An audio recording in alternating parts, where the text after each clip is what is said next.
Hey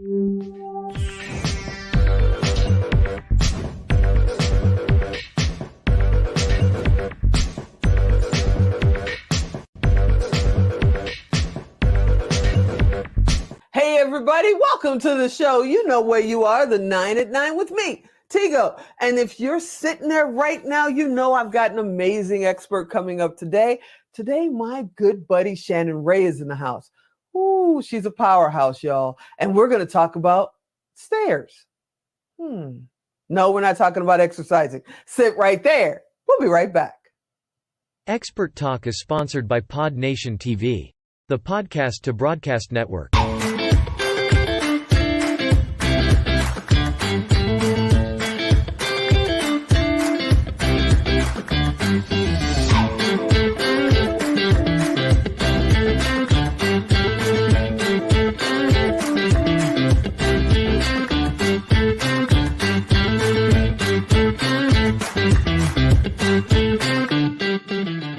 Hey everybody, welcome back. Yeah, you heard me right. We're going to talk about stairs. And you know, I got bad knees, so I'm not running up and down stairs. Let's find out what Shannon's talking about. Shannon, are you out there? Hello, I'm here. Okay, we're not exercising, are we? No. Oh, okay. All right, then I'm not scared to talk to you about stairs. Let's talk about stairs.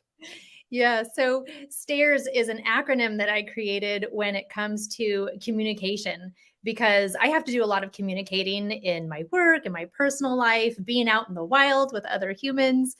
And for me to remember things, I try to put everything in an acronym so that it will help me remember. So for communication purposes, I came up with STAIRS. And one of the things I love about STAIRS is when I think of stairs, I think of going upstairs, kind of how you did, right? You thought, oh, I have to climb these stairs. It's something that we go up that we use to elevate us from our current position. So the way that that looks out in the wild when we are communicating with other humans is that first S actually stands for sandwich. And this is a pretty common idea that when you're talking to somebody, you try to sandwich a positive with the challenge, obstacle, negative thing, whatever you want to call it, and then another positive. Okay. So that way it's a nice little sandwich that makes somebody feel good. So if you are working with somebody, you could say, hey, you know, I really appreciated when you did this. I really liked it when you did that. I'm having a challenge with this little piece that I'd like your help with, or that needs to be adjusted or fixed. And then, so you have your first positive, your request with the challenge. And then the last one is another positive. So you could say, you know, thank you so much. You're always so good at taking action so quickly, or you're always hearing my ideas. So the idea for the S is just positive, challenge, positive. And when somebody's having two positives come at them, number one, it's throwing off the statistic about how many negative messages we hear in a day. So you're upping one for the positive message side of the scale. And then it helps the other person not have defenses put up. You know, if I just came to you and I'm like, Tigo, the way that thing was not cool, you would automatically go into defense mode. So using the sandwich technique with the positive, challenge, positive just helps people be in that listening kind of mode. That's really cool. Okay, so that's S. Let's go to T. T is thing. So make it about the thing instead of the person. So if I'm having a challenge with somebody, instead of saying, you did this, you did that, I would make it about the thing. Like, hey, I noticed this thing didn't get done. And then it just opens the door for conversation. Like, can you help me understand why? Do you need more information? Is there something I don't know about? And so you just try to make it about the thing instead of a personal attack on the other person.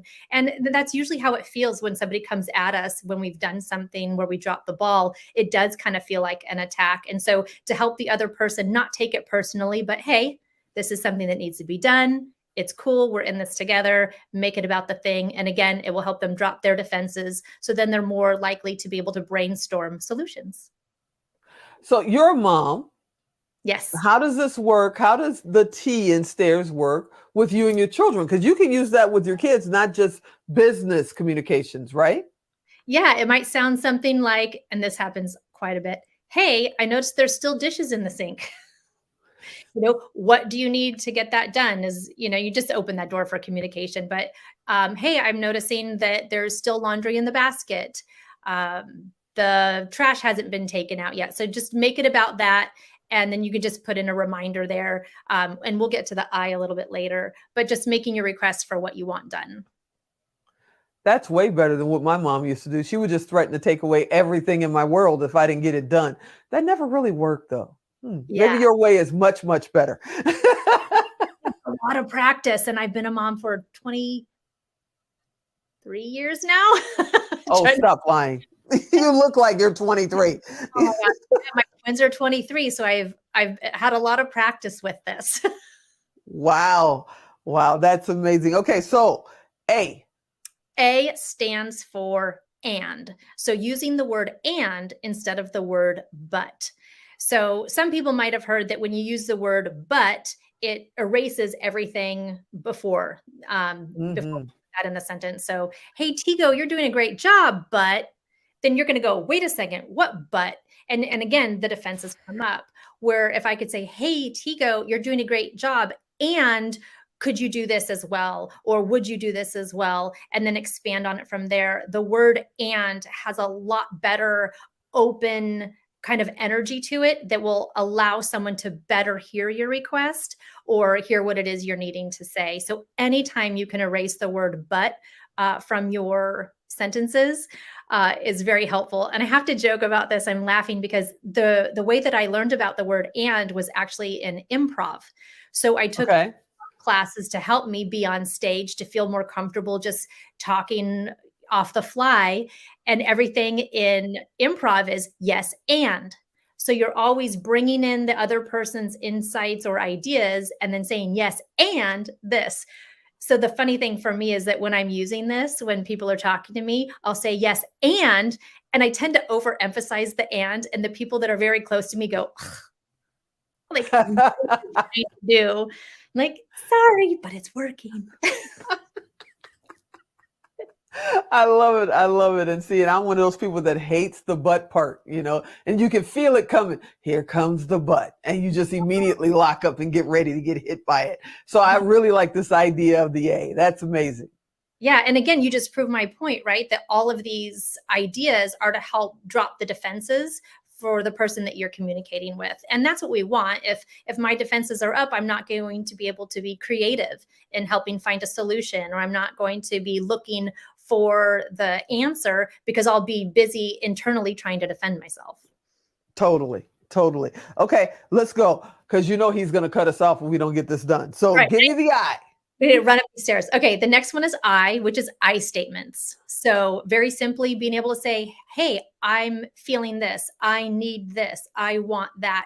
To put the responsibility on yourself to actually ask for what you're wanting. So this was kind of the extension to making it about the thing. Hey, I noticed the dishes that are in the dishwasher. I would like you to have this chore done as soon as possible or by a certain time. If you can put a timeline, that's just another really good goal to have. But making it an I statement, take responsibility for what you're wanting to have happen and say, I want, need, request, whatever the following word is. Awesome. R, responsibility. Take responsibility for your stuff. If you're the one that dropped the ball, be the first one to step up and say, hey, this is on me. I didn't do this. I could have done this differently. I didn't have enough information before I took action. I should have asked more questions. Whatever it is, take responsibility for as much as you can in your life, even if it's the good stuff. And people who know me personally know that even if I get accolades for something, oh, Shannon, you did such a great job, I'll be the first one to say, thank you so much. It was actually this person. And so part of that responsibility goes on me to make sure that the right people get highlighted, get the props, get the pat on the back for the amazing job that they're doing. I love it. And finally, S.